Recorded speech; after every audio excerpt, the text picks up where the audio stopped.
inaccessible sport. Wow, lots of microaggressions there, right? Wow. Tim, is golf a microaggression?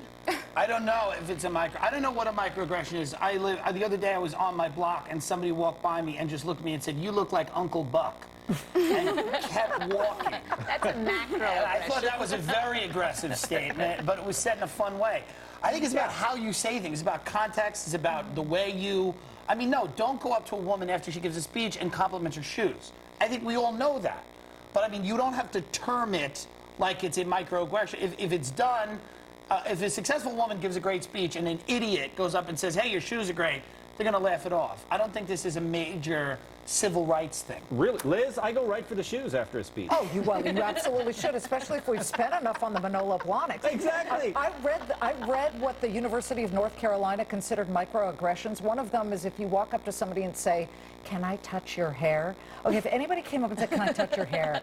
Ooh, get away. There's you just go ahead and touch it, right? You don't ask. Yes, don't ask. Just touch. No, don't touch. I just run from the front. I don't come up from behind. I go right through the front and I run my fingers through the hair. And then there was the other one that said, "Funny, you don't look," and then insert ethnic identity here. Okay, I worked in Columbus, Ohio for the first 3 years of my on-air career, Channel 6. I can't tell you how many people came up and said, "Funny, you don't look Jewish, you look Irish." Meantime, he's the Irish guy. Right. You don't look Jewish. It's weird, you know? Who cares? Offended. Do they have that accent? Where were you? It was in Ohio? Rio Grande, not Rio. Rio. Rio Grande, Ohio. And they have that kind of That's southern? where they said it down. That, "Funny, you don't look." Insert ethnic identity here. Wow. Kristin, what isn't a microaggression now, especially on today's campuses? Everything's a microaggression. This makes me want to vomit. I mean, like, liberals don't think we should be allowed to say anything because everything can be a microaggression. Like, if I turned to you, Tom, and said, "I think you look really great tonight," that's a microaggression because there might be someone at this table who doesn't feel like they look great tonight. Or if you do something really cool and I say, "Congrats, I'm going to drink to that," that could be a microaggression because it's not being sensitive to someone at the table who could have a drinking problem. Yes. These college kids are such wussies. They need to crawl back into their safe space, put on All Things Considered, and get the heck out of everyone else's business.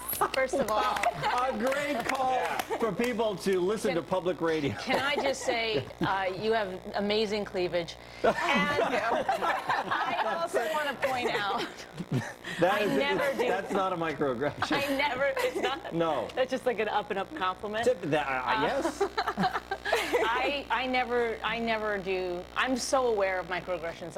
I'm very, very careful. I used to get standing ovations in my stand-up back all the time. I said, "No, sit down. It's not nice to people who are disabled, Yes. who are unable to stand." So I've actually, you know, I used to be known as the gal who got standing ovations every night. Not anymore. Yeah, you don't want to do that to people. I do not. You know, let's be serious about your profession.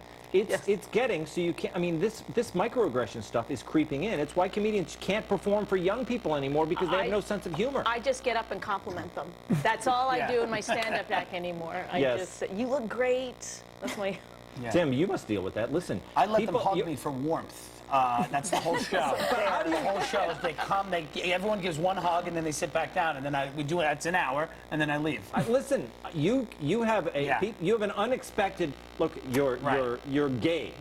Right? You're libertarian in your beliefs, right? Somewhat, you have fairly edgy political. You know, you're offending a lot of people a lot of the time.